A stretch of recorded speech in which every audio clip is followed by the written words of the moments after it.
وای ژوند د متازی شو خوشحالي مو غم لوټلې ده نشته عدل نشته د انصاف تلش لیدلې ده دلته د رضا سي نشته زور تر زوره کار دی وس یې چاره سي مغه سړی سرکار دی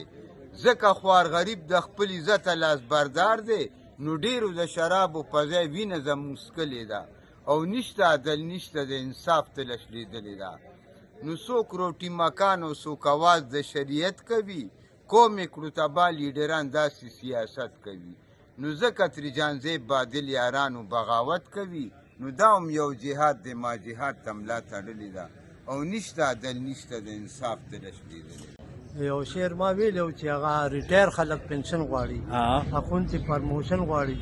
او افسر هم کمیشن غواړي نو راپاسه دوراني اوس خو کابل چې نه جوړ شوی دی ښکلې کمیټه دا سال دی جوړ کړی دی نوم زما رفیق دی ما چونګیانو کې 40 کاله ډیپټي کړی ده او اوس زه ریټایر شوی ما او دا پنشنونو دومره دغه شوی دی چې کله یو میاشت راکړي په بله میاشت نی په بله راکړي په بله نی نو مونږه دوکانداران هم تنګوي دوایانو والا هم تنګوي غریبي ده په دې ملک کې ډېره ګراني راغلې ده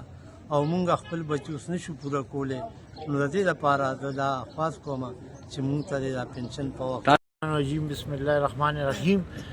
که مونږ ته چېرې پنشن دوه میلاو نه شو مونږ دا یو پنشن مسترد کوو او که مونږ ته دوه پنشنې میلاو نه شوې او خاص کر د عیسایانو ته دا چې کوم اقلیت کې دي دی اختر دی پکار دا دی ته درې پنشنې میلاو شي مونږ دا مطالبه کوو چې دی ته درې پنشنې میلاو شي او دی هم اختر ښه تیر شي او مونږ ته دوه پنشنې که چېرې داسې ونه شو نو سره د زنانو مونږ به شوبره چوک ته ځو او مونږ به دا حکومت شرمو مونږ به دا افسران شرمو چې مونږ سره زور زیاتې کوي پیسې شته دا پیسې دی څه دپاره کوي هسې هم په دې ټي ایم اے کې لوټ مار شروع دی دا سوزوکي چې دلته ولاړ دي د دې ټیرونه بدل شوي د دې انجنې بدلې شوي دي دا ټولې دا مشینري چې ده دا کباړ چې دی دا ټول د افسرانو په مرسته باندې خوړل شوی دی او بله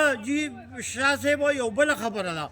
چې دا 250 مونږ سره 250 سټاف دی او پکې 250 خلک ناراضي حاضري نه کوي پکار دا دی ټي ایم او د اکاونټ افسر له دا پکارو چې بی د هغوی تنخوا تاسو بنده کوي په کورونو باندې تنخواګانې اړي مهرباني دې دا وکړي چې مونږ ته دوه پنشنې میلاو مطالبه ده د حکومت ته هر یو حکومت چې وي مونږ سیاسي خلک نه یو او مونږ دا غواړو چې هر د دې نه مخکې مونږ د 80 کاله په دې کمیټه کې خدمت کړې او مونږ ته اوسه پورې د پنشن یو پنشن راکوي پکار چې دی مونږ له دوه پنشنې راکوي او هر یو غریب سړي دپاره او تنخوا دغه نه راکوي د دوکاندارانو مونږ دغه نه راکوي مونږ چې دا وایو چې زمونږ لکه جاینټ اکاونټ شي د ټي ایم اے مخکې چې څنګه وو نو تنخوادارو به هم مسله حلي پنشنیانو به هم مسله حلي بل دا 25 دسمبر را روان دی مونږ به په دې یو پنشن څه کوو که مونږ مطلب دا دی مونږ خو دا 15 کاله مې پکې تېر کړي دي او که دا پنشن مونږ ته میلاو نه شو مطلب دی دې میاشت کې نو مونږ به احتجاج کوو دوه پنشنې درې واړه به راکوي دوه څه دي ولې دا غیر قانوني خلک چې بړتي کړي دي هغوی له ورکوي مونږ له به نه راکوي مونږ له به درې پنشنې پوره راکوي بله میاشت هم واپس راورسېده هغه وخت خو دې ته چا غاړه هم نه کېښودلې کمیټه دې نالو ته او دې ټرالو ته دا خو مونږ کړي دي دا کارونه اوس چې اسانه شو دغه شو دی پکې خپل کسان راوایسته کہ جی ہمیں 25 دسمبر آ رہا ہے کیونکہ ہمیں 3 مہینے سے پینشن نہیں ملی تو ہم کیا کریں گے جی ایک ہمیں بجلیوں کے بلوں نے برباد کیا ہے دوسرا ہمیں مطلب مہنگائی اتنی ہے کہ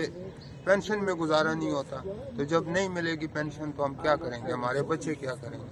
ہم نے 35 سال سروس کی ہے اس ادارے میں تو ہمیں